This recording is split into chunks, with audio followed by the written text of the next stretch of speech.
नमस्कार, प्रणाम। मैं हूं अनीता। हमारी खास पेशकश में आपका स्वागत है। आज हम बात करेंगे चीन की नई चाल की। इस कार्यक्रम में हम आपको बताएंगे कि कैसे चीन अपनी ओछी हरकतों से भारत की अखंडता को नुकसान पहुंचाने में लगा है और जाने अनजाने में कुछ भारतीय भी उसके इस काम में उसकी मदद कर रहे हैं।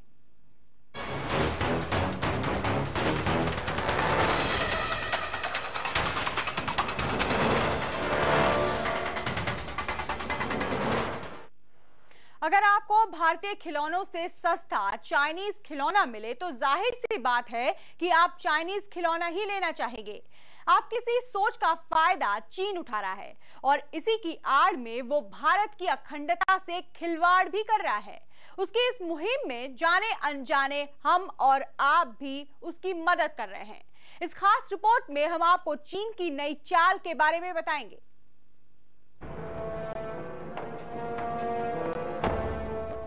देखिए चीन में बनी इस बॉल को। ये बॉल आपको किसी आम खिलौने की ही तरह लगेगी, पर इस बॉल को एक बार फिर ध्यान से देखिए। हम आपका ध्यान इस बॉल पर बने भारत के नक्शे की ओर खींचना चाहते हैं। दरअसल इस बॉल पर भारत का जो नक्शा बनाया गया है उसमें कश्मीर को पाकिस्तान का हिस्सा बताया गया है, तो अरुणाचल प्रदेश पर चीन ने कब्जा जमा लिया है। सिक्किम को तो अलग देश ही घोषित कर दिया गया है और तो और लक्षद्वीप और अंडमान निकोबार द्वीप को समुद्र में जलमग्न दिखा दिया गया है। भले ही ये बात आपको छोटी लगे, लेकिन इसके मायने काफी गंभीर है। तो कहने को तो बहुत छोटी सी बात हो जाती है कि साहब एक खिलौना है और चाइनीज खिलौना है, उसमें कौन देख रहा है कि नक्शा है। लेकिन अगर हम इसकी गहराई तक जाएं तो अब चीन का ये वार हमारे बच्चों के मन मस्तिष्क पर उतरता जा रहा है और हम बिल्कुल सतर्क नहीं हो रहे। हम बिल्कुल लापरवाही में बैठे हुए हैं। दुकानदार उस माल को बेच रहे हैं, तो इनके विरुद्ध हमें आवाज तो उठाना चाहिए। जरा सोचिए, आज के दौर में जब गज भर जमीन के लिए भी एक इंसान दूसरे की जान का दुश्मन बन जाता है, तो ऐसे माहौल में हम हजारों वर्ग किलोमीटर जमीन के मालिकाना हक पर चुप्पी क्यों साधे हुए हैं? नक्शे में कश्मीर के 78,735 वर्ग किलोमीटर पर पाकिस्तान का कब्जा है, तो 42,735 वर्ग किलोमीटर का अरुणाचल प्रदेश चीन के हिस्से में है। चीन खिलौने के माध्यम से इस नक्शे को भारतीय बच्चों के बाल मन पर बैठाने की कोशिश कर रहा है, पर जानकारों की माने तो चीन की ये कोशिश कभी कामयाब नहीं होगी। China has been effectively using to change the thinking of the larger public, and particularly the school kids. Obviously catch them young, as they say, catch them young and change their mindset. I think that is one ploy to kind of, they're obviously looking at it, but I'm not too sure how successful they would be, because there is a Indian curricula, Indian school education is also pretty strong and vibrant, and to make sure that these issues are sorted out in the schools and other places. महज 20 रुपए में मिल रही ये Chinese ball आजकल बाजारों में धड़ल्ले से बिक रही है और चीन इस बॉल की आड़ में अपना एजेंडा भारतीयों को बेच रहा है। ये मामला भले ही एक छोटे से खिलौने का हो, लेकिन ये मामला वाकई इतना छोटा है। वो हमको सीमा पर ललकारे, हम उसका व्यापार करें, अपना पैसा सौंप उसे हम उसकी तीखी धार करें। अपना हर बाजार भरा है दुश्मन के सामानों से, करो निलंबित माल बेचना, करो निलंबित माल बेचना उनका सभी दुकानों से, और हम खुद ही कर देते हैं इन मंगोली बोनों को। बंद करो अब घर में लाना उनके खेल खिलौनों को। ये चीनी मोबाइल अपनी गर्दन पर तलवार हैं, इन्हें बेचने लेने वाले भारत के गद्दार हैं। तो देखिए आपने चीन की ये नई चाल। अब तो आप जान गए कि चीन कैसे हमारे पैसे का इस्तेमाल हमारे ही खिलाफ कर रहा है और हम और आप जाने अनजाने कैसे चीन के नापाक मंसूबे को कामयाब होने दे रहे हैं। भारत के जितना रक्षा बजट है उससे कहीं ज्यादा का कारोबार चीन भारत के बाजारों के जरिए कर रहा है, और अब तो चीन ने अपने उत्पादों के जरिए भारत की एकता को भी चुनौती दे दी है। ऐसे में अब समय आ गया है कि चीन के मंसूबों को भांपकर उसके उत्पादों का पुरजोर तरीके से विरोध किया जाए। दिल्ली से विजेंद्र के साथ विजय मांडे, सहारा समय, भोपाल। तो ये है चीन की नई चाल। महज 20 रुपए के चाइनीज बॉल पर चीन ने जो भारतीय नक्शा उकेरा है, क्या चीन भारत के नक्शे के बारे में जानकारी नहीं रखता, या फिर इस चाल के पीछे बहुत बड़े और खतरनाक मंसूबे हैं चीन के? आखिर क्या वजह है, जानने की कोशिश करेंगे हमारे भोपाल संवाददाता विजय मांडगे से। विजय, आपने पूरी स्टोरी कवर की है, पूरा बाजार पटा पड़ा है चाइनीज चीजों से और भारतीय उसे इस्तेमाल कर रहे हैं। अब एक बॉल पे जिस तरह से नक्शे के साथ खिलवाड़ किया है चीन ने, आखिर मंसूबे क्या हैं? देखिए निकिता जी, चीन के मंसूबे तो साफ जाहिर होते हैं। जैसे वो सामरिक जो घटनाएं हैं भारत के साथ, उसके राजनीतिक रिश्ते हैं, उसमें भी वो अपने मंसूबे जाहिर करता आ रहा है। जिस तरीके से प्रधानमंत्री का अरुणाचल प्रदेश का दौरा था पिछले दिनों, उस समय भी चीन ने उस पर आपत्ति जाहिर की थी। तो साफ है कि चीन चाहता है कि वो जैसा चाह रहा है वैसा हो, और अरुणाचल प्रदेश पर तो उसने बेजा तरीके से अपना कब्जा जमाए रखा है।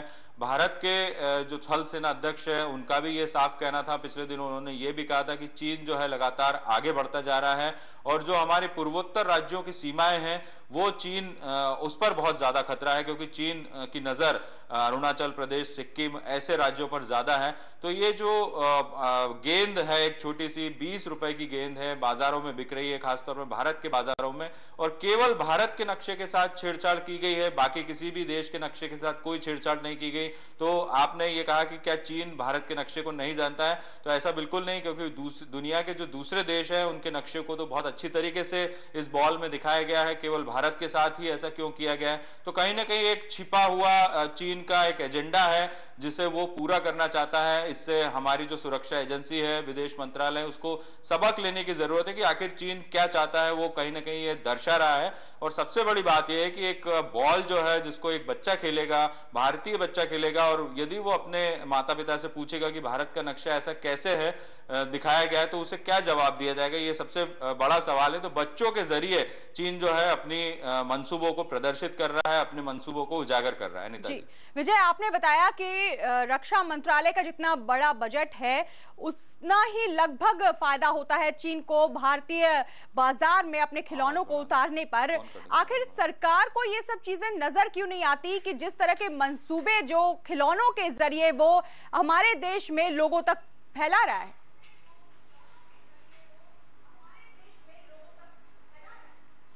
देखिए, जहां तक चीन के उत्पादों की बात करें तो चीन के जो उत्पाद है, चीन के प्रोडक्ट्स है, भारत में पूरी तरीके से सारे बाजारों में फैले हुए हैं। लेकिन राज्यों की बात करें तो राज्यों के हाथ में ये नहीं है। मध्य प्रदेश सरकार भी लाचार है, क्योंकि सब कुछ जो है केंद्र सरकार द्वारा संचालित होता है। इसी वजह से जो चीन है वो कहीं ना कहीं उसको रोक पाना राज्यों के हाथ में नहीं है। अनीता जी विजय, फिलहाल इस पूरी जानकारी के लिए शुक्रिया।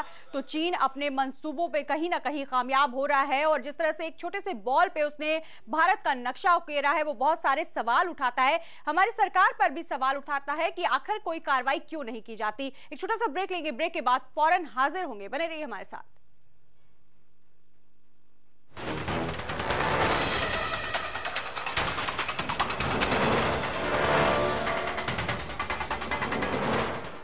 ब्रेक के बाद आपका स्वागत है। आप देख रहे हैं चीन की चाल। जी हां, किस तरह से अपने मंसूबों में कामयाब होता दिख रहा है चीन। ड्रैगन इतने सलीके से खिलौने बना रहा है कि उसकी खूबसूरती एक नजर में हमें खींच रही है, और सुंदरता के चक्कर में आकर हम खतरा मोल ले रहे हैं। आइए जानते हैं कि चाइनीज खिलौनों में किन खतरनाक तत्वों का इस्तेमाल हो रहा है, और ये भी जानिए कि भारत सरकार ने अब तक इस दिशा में क्या एक्शन लिया है।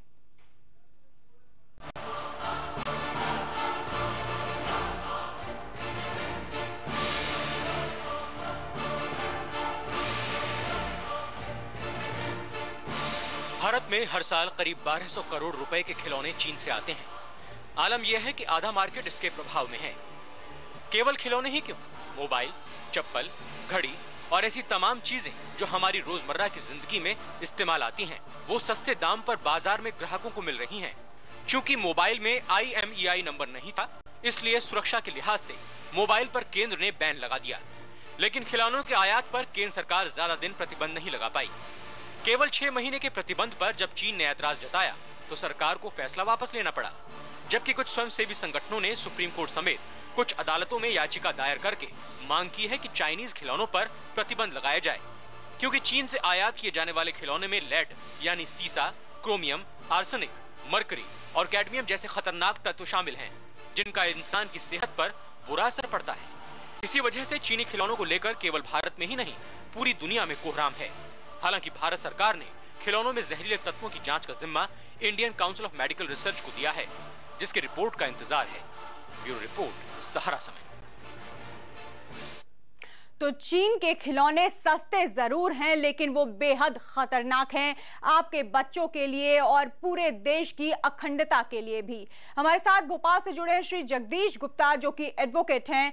डॉक्टर जगदीश गुप्ता, जानना चाहेंगे ये जो इतना खतरनाक खेल खेल रहा है चीन, अपने मंसूबों को किस तरह से खिलौनों में भरकर भेज रहा है, आखिर इसके खिलाफ किस तरह की कानूनी कार्रवाई की जा सकती है? देखिए, इसको सबसे पहले तो केंद्र सरकार को एक बड़ा स्टेप उठाना चाहिए, क्योंकि ये बहुत जहरीली चीज है जो हमारे भारतवर्ष में प्रवेश कर चुकी है जी। क्योंकि बच्चे जब खिलौनों को खेलते हैं तो उनका बड़ा कोमल दिमाग होता है जी। और नर्सरी से लेकर जब वो परिपक्व होते हैं तो उनके मन में भारत के नक्शे को लेकर भी एक चिंता रहती है। इस तरह से ये ग्लोब अगर आया है तो ये भारत की एकता और अखंडता के लिए बेहद ही खतरनाक है जी। मैं समझता हूं कि चीन के जितने भी खिलौने हैं, जो भी सामग्री आयात हो रही है, उसको तत्काल प्रभाव से बंद कर देना चाहिए जी। और केंद्र सरकार जो है इसको कर सकती है और केंद्र सरकार के ही माध्यम से ये सारी चीजें जो है पूरे भारत में परोसी जा रही है जी। जिस तरह से मोबाइल पे बैन लगा जगदीश जी, लेकिन खिलौनों पे सिर्फ 6 महीने के लिए बैन लगा। उसके बाद हालांकि इस बात की पुष्टि हो चुकी है कि खिलौने बेहद खतरनाक है, उसके बावजूद भी पूरी तरह से बैन नहीं लगा पाई केंद्र सरकार। आखिर इसके पीछे की मजबूरियां क्या हैं? देखिए, ICMR की जो रिपोर्ट है जी, उसका इंतजार ही नहीं करना चाहिए जी। एक खास तौर से एक लेबोरेटरी है जिसमें आप उसमें जांच करा सकते हैं कि इसमें आर्सेनिक है और मर्क्यूरिक है या एसिड टाइप की चीजें हैं इन खिलौनों में, तो बच्चों की सेहत पे भी प्रभाव पड़ रहा है, मानसिकता उनकी जो है प्रभावित हो रही है। आज जो बच्चे हैं भारतवर्ष के, वो हमारे देश का भविष्य है। बिल्कुल बिल्कुल, हम आपसे ये चर्चा जी बिल्कुल आपसे हम ये चर्चा जारी रखेंगे। हमारे साथ जुड़े हैं हमारे दिल्ली संवाददाता विजेंद्र सिंह।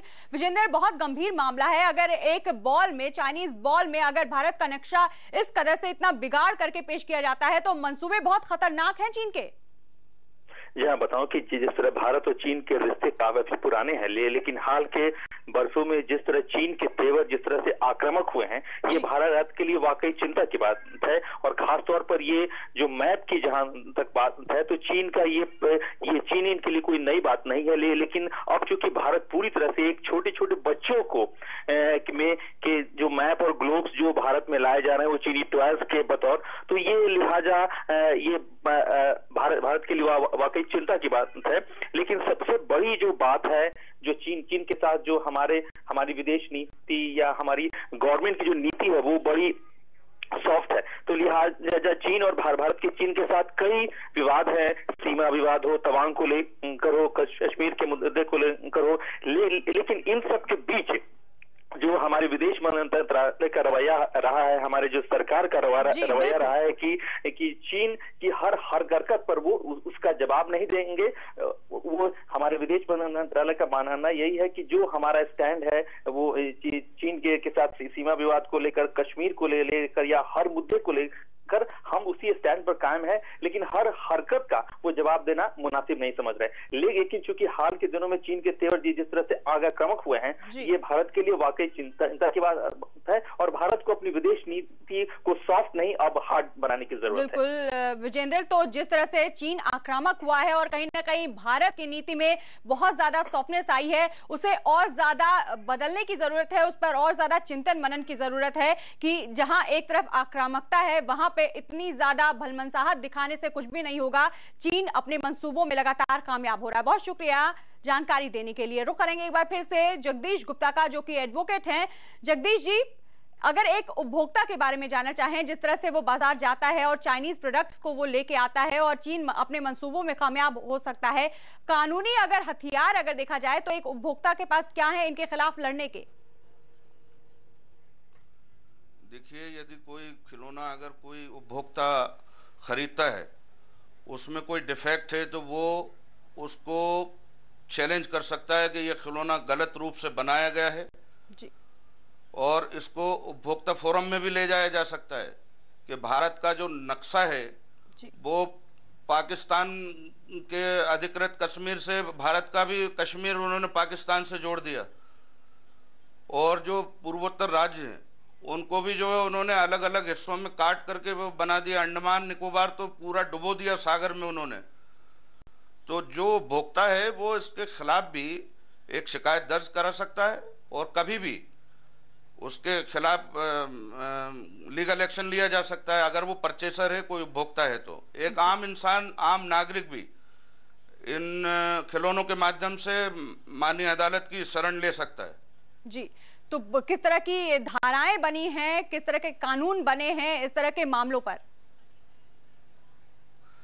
देखिए, ये एक तरह से हमारी भारतीय एकता और अखंडता को यदि कोई दुष्प्रचार करता है तो आईपीसी की धाराएं हैं, उनमें